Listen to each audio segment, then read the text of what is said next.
Oh, right, and hopefully you got all the technical issues fixed, and I'll try to be a little more positive in this review, in this particular Let's Play episode, but it's just, ooh, Rattenkrieg, ladies and gentlemen, as it was called. Is we're fighting in the Stalingrad sewers. Rattenkrieg, of course, is Rat's War, where you had to fight in the sewers. Stalingrad, from the 90s, actually showed the, some of that. Stalingrad from the 90s was a really depressing movie. That was one of the few movies that actually bring me to tears. And that normally doesn't happen. It's just, it was that well done. The Germans can make a very depressing movie, that is for sure.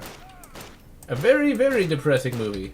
We have a Luger, we must be a German sympathizer! Shoot yourself in head in the name of the party. Ugh, communism though. Studying that's depressing.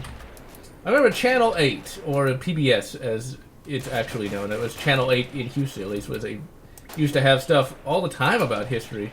Specifically, that's one of the first places I studied Stalin and all that. Because once again, I've been studying the history of the world for a very long time, ever since I was nary a lad. And you study Stalin, man, Stalin, what a piece of work that guy was. And people still love him. Mainly people in the West who have never known want or hunger or need or anything like that. But yeah, Stalin, well, he started out as a nobody. He's going to be a priest, actually. And, ooh, STG-44! Well, that's certainly a mood whiplash on the TV Tropes article for this series. GeneralLotz starts talking about Stalin and then immediately is distracted by the sexy MP44 or STG-44 or the Sturmgewehr. We have no ammo for it, but I don't care. This was probably one of the best rifles of World War II. And what's funny is, according to Wikipedia, and I bet this ain't true, because Wikipedia has been known to bloviate as time has gone on, that the Allies thought that the STG-44 wasn't any good. I don't think that's true. And I don't know if the National Socialists actually had propaganda blaring like that, because I can't imagine by 42 anybody buying it, that they'd actually be fed. Yeah, right. One of the big things is the Germans, like any army like this, that was actually trying to invade far away from its supplies, could barely keep its own men fed, much less prisoners. That is a problem, a really big problem, actually, in that keeping your troops fed is not an easy prospect. And that's one of the things that movies don't really show very well, is just how hungry most of those troops, even the Americans couldn't keep them fed that well. But that would not be the, it would be very entertaining, I would think. But yeah, Stalin wanted to be a priest initially. One of the things that's interesting is I did read that there's some historian, I forget his name, talking about how if you had to be in a room with Hitler or Stalin, which one would you want to be in?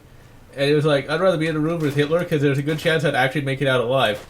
Hitler was, Hitler wasn't quite as vindictive as Stalin was, so you'd likely not be killed by him the second you saw him. Whereas Stalin, well, you might get out of there alive, you might not.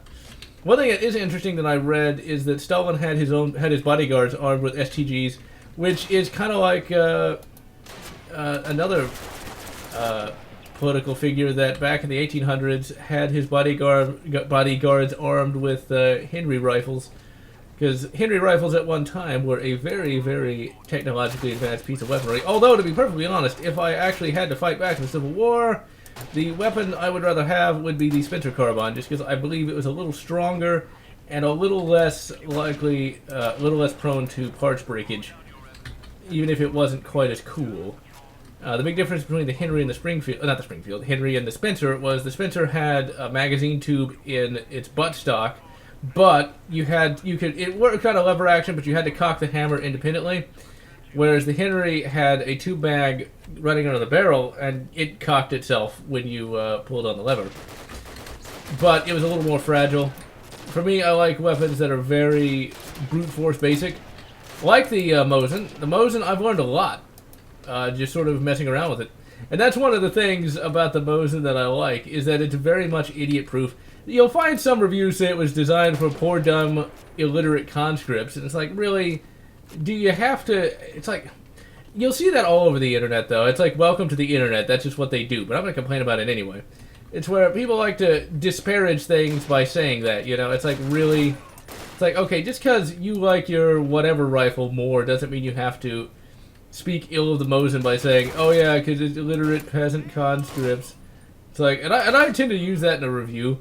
Well, it was designed for illiterate peasant conscripts, and seeing as how I'm an illiterate peasant conscript, that worked out pretty well. But people think very highly of themselves, you know. It's like, well, I want only the most fancy rifles of all time. Now, one cool thing, on a completely non-disparaging of the internet note, there is going to be a reproduction of the STG-44, and it looks really cool. I've been watching it with great interest. There's a whole bunch of in-range TV videos on it. Ian and Carl are very excited about this particular rifle. It's not going to be full auto, just because full auto guns are not easy to acquire, because you have to have a bunch of bloody licenses, and you can't even transfer them in any way. Hopefully, that will be changed at some point. Because full auto guns are not cheap, and even if you did make it where it's easier to get, criminals are probably not going to be buying those, because full auto is not really that useful. But ultimately, though, it's going to be a modern-day reproduction of the STG-44 in modern-day calibers. You can get them in Kurtz, but you can also get them in 7.62x39, which is very important. You can also get them in 223, but I'd rather have 7.62x39, because that is one of my favorite calibers of all time. They're cheap ammo, it hits hard, it's accurate, and it's just good. Run! That guy's gonna get blown up. No, he didn't. He just took a tiny bit of damage. Real grenades are pretty devastating, to say the least. I do believe it's this game that does have Pavlov's house, which is a very interesting thing that actually, in theory at least, happened. And it's where a number of soldiers defended a house for like 3 months against constant German counterattacks. Now that takes some testicular fortitude. I don't think they just yelled, "Safe!" and the Germans ran away. So that's something to keep in mind. And we have completed the Stalingrad sewers and completed the Rattenkrieg. And for now, I am GeneralLotz wishing you a good modern day STG-44 or whatever makes you happy.